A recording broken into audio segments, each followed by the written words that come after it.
হেফাজতে ইসলাম বাংলাদেশের নারায়ণগঞ্জ থেকে সকল মতভেদের ঊর্ধ্বে উঠে সকলের সম্মিলিত এক মহা মিছিল নারায়ণগঞ্জ থেকে সোহরাওয়ার্দী উদ্যানের উদ্দেশ্যে যাত্রা করবে ইনশাআল্লাহ। আমাদের সাংগঠনিক কিছু মতপার্থক্য রয়েছে, ইনশাআল্লাহ 3 তারিখে আমরা সেই মতপার্থক্যের ঊর্ধ্বে উঠে সকলে সম্মিলিতভাবে প্রস্তুতি নিয়ে 3 তারিখের মহাসমাবেশকে বাস্তবায়ন করব। হেফাজতে ইসলামের কেন্দ্রের পক্ষ থেকে নারায়ণগঞ্জের সকল নেতাকর্মীদের প্রতি আমার সেই বিশেষ অনুরোধ থাকছে, আমরা এই সকল সংস্কার কার্যক্রমকে শুরু থেকেই সাধুবাদ জানিয়েছি। 6টি সংস্কার কমিশন গঠন করা হয়েছে, 5টি সংস্কার কমিশনের প্রস্তাবনাকে আমরা স্বাগত জানিয়েছি। এ দ্বারা স্পষ্ট প্রতীয়মান হয় হেফাজতে ইসলাম বাংলাদেশ এবং দেশের আলেম সমাজ, ইসলাম প্রিয় জনগণ বাংলাদেশের বর্তমান সংস্কার কার্যক্রমের সবচেয়ে বেশি সহযোগী শক্তি। কিন্তু দুঃখ এবং ভারাক্রান্ত হৃদয় নিয়ে বলতে হয়, বিগত 19শে এপ্রিল নারী বিষয়ক সংস্কার কমিশন যেই প্রস্তাবনা উপস্থাপন করেছে, এটা দেখে আমরা স্বাগত জানাবো তো দূরের কথা, বাংলাদেশের আলেম সমাজ এবং ইসলাম প্রিয় জনতা আমরা স্তম্ভিত হয়ে পড়েছি। আমরা এখনো পর্যন্ত কল্পনাও করতে পারছি না, চিন্তাও করতে পারছি না যে আগস্ট বিপ্লবের পরবর্তী বাংলাদেশেও এই ধরনের কোরআনের বিরুদ্ধে কটাক্ষকারী কোনো প্রস্তাব রাষ্ট্রীয় পর্যায়ে উত্থাপিত হতে পারে। এখানে যেই প্রস্তাবনা করা হয়েছে আমরা বিস্তারিত আমাদের বক্তব্যগুলোর মাধ্যমে লিখিতভাবে জাতির সামনে উপস্থাপন করেছি। শুধু একটি কথা আমি কোট করছি, এই জঘন্য কমিশন তারা সেখানে বলেছে বাংলাদেশে বিদ্যমান ধর্মীয় উত্তরাধিকার আইন এবং পারিবারিক আইন এটাই নারীর প্রতি বৈষম্যের কারণ।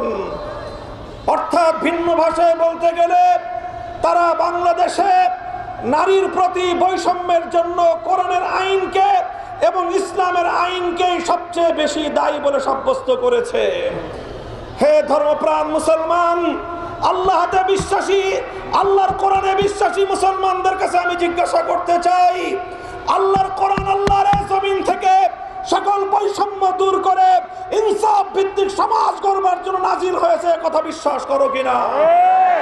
যদি তোমরা এটা বিশ্বাস করে থাকো, তোমাদের ধর্মীয় বিশ্বাসের প্রতি চরম বৃদ্ধাঙ্গুলি প্রদর্শন করে যে ধৃষ্টতা প্রদর্শন করা হয়েছে এটা আমরা বরদাস্ত করতে প্রস্তুত নই।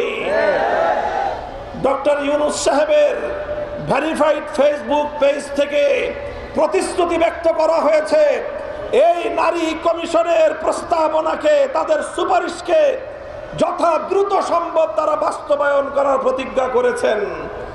এই প্রতিজ্ঞা করার পর অর্থাৎ তারা আল্লাহর কোরআনের আইনকে, যতটুকু আইন পারিবারিক এবং উত্তরাধিকার আইনের মধ্যে এখনো বিদ্যমান রয়েছে সেটাকে নাকি বাংলাদেশ থেকে উৎখাত করবেন, এই প্রতিশ্রুতি দিয়েছেন, এই অঙ্গীকার করেছেন ডক্টর ইউনূস সাহেব।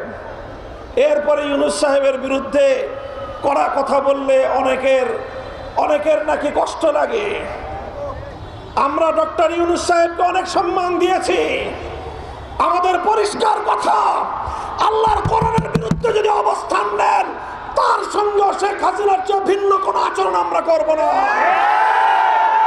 আমরা পরিষ্কার আলটিমেটাম ঘোষণা করেছি, আগামী 3 তারিখের পূর্বে বিতর্কিত নারী কমিশনের প্রস্তাবনা প্রত্যাহার করে এই কমিশন যদি বাতিল না করা হয়, সোহরাওয়ার্দী উদ্যান থেকে পরবর্তী কর্মসূচি ঘোষণা করতে বাধ্য হবে হেফাজতে ইসলাম।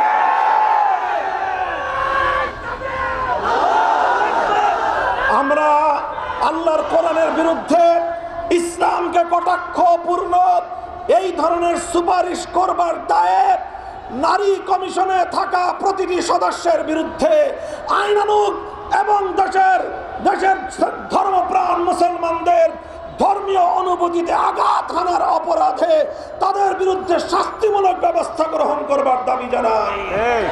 আগামী 3 তারিখের মহাসমাবেশ জনসমুদ্রে পরিণত হবে তো ইনশাআল্লাহ। ঐতিহাসিক যাত্রা সোহরাওয়ার্দী উদ্যানের দিকে যাবে তো ইনশাআল্লাহ? আলেম সমাজের ঐক্যবদ্ধ নেতৃত্বে সেই যাত্রা যাবে। প্রতীক্ষায় থাকলাম, বাংলাদেশ হবে ইসলামের বাংলাদেশ, আল কোরআনের বাংলাদেশ। কোরআন বিরোধী কোনো অপশক্তি বাংলাদেশে ঠাঁই হবে না ইনশাআল্লাহ।